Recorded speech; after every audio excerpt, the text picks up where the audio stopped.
Have you ever stopped to ask yourself, why does everything I see online feel more shocking than last year? More explicit, more taboo, more pushed to the edge? From news headlines to influencers to adult content, the entire world seems caught in a race to outdo itself. And today, nothing illustrates that spiral better than the story of Bonnie Blue. Bonnie Blue was once just another adult creator on OnlyFans, but she understood something most people don't. If you want to stand out, you have to push boundaries everyone else is afraid to touch. She didn't just make explicit content. She made headlines.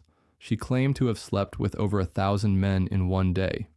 She teased live stream stunts so wild they blurred the line between performance and obscenity, and the more people gasped, the more people paid. But eventually, she crossed the line. Even for a platform built to profit off adult material, she got permanently banned, not for basic nudity, but for violating rules against extreme, risky, and borderline illegal content. And yet, getting banned only fueled her next act, going underground, selling her most extreme videos privately, far from moderators or terms of service. It's easy to dismiss this as one outrageous story, but step back and you see the bigger pattern. This isn't just about sex work or OnlyFans, it's about human psychology, and the way modern algorithms feed it. Scientists and psychologists have studied it. The more we watch shocking things, the more desensitized we become.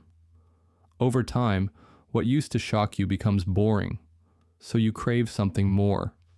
Creators know this, platforms know this, and they quietly benefit from it. Think about it. Social media sites, porn sites, news feeds, all run on the same fuel, your attention, and your brain's addiction to novelty is the most profitable drug on earth.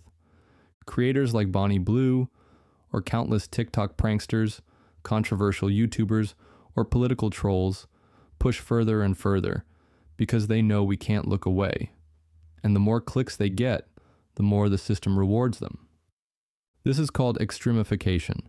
It's not a conspiracy theory, it's built into the code. Engagement-based algorithms push content that sparks the strongest emotions: outrage, shock, arousal, disgust, anything that makes you stay and scroll. And while adults might shake it off, younger audiences, teenagers whose brains are still wiring up impulse control, are most at risk. Studies show that exposure to extreme sexual or violent content raises anxiety, shapes unrealistic expectations, and can even dull the ability to feel normal pleasure. Meanwhile, for the creators, the stakes keep rising. Mild content doesn't pay the bills anymore. So more stunts, more taboo, more edge.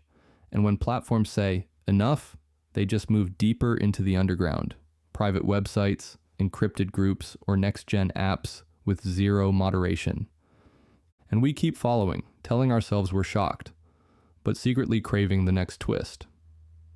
So here's the uncomfortable truth. The internet didn't get more extreme by accident. We made it this way, one click at a time. Our curiosity, our boredom, our fascination with things we're not supposed to see. Bonnie Blue is just a symptom. She'll be banned from one site, pop up on another, and every scandal only fuels her legend. And for every Bonnie, there are 1,000 more learning the same lesson. If you want to get paid, shock sells. So maybe the real question isn't, why does content keep getting more extreme? Maybe the real question is, why do we keep rewarding it? And what happens when today's extremes feel tame tomorrow? What's next?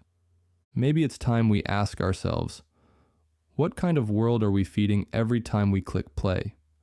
Because each click is a tiny vote. A vote for what gets seen, for what gets made, for what the next creator thinks they need to do to get your attention.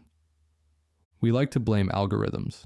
And yes, they're designed to keep us scrolling.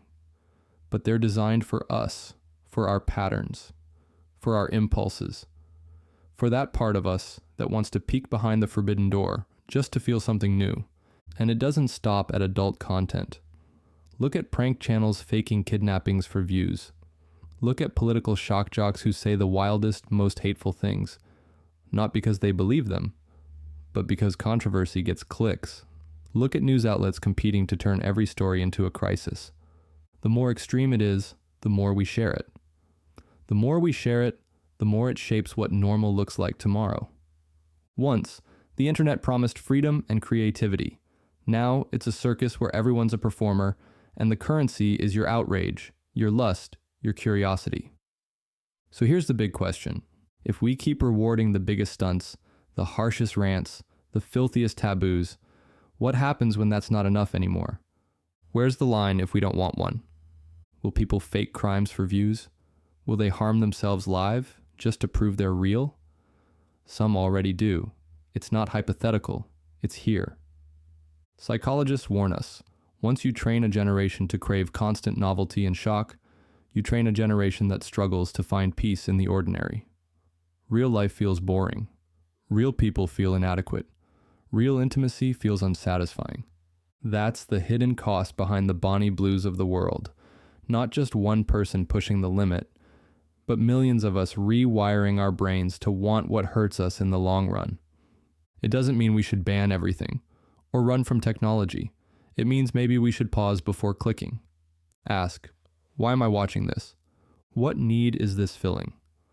Does this add anything real to my life, or does it just keep me distracted for another hour? Because you can't fix an algorithm, but you can fix your feed. You can decide what earns your time and what doesn't. You can remind yourself that the most shocking thing you can do today might be logging off for a while. So next time you see a creator brag about the biggest stunt yet, remember, they're not making it in a vacuum.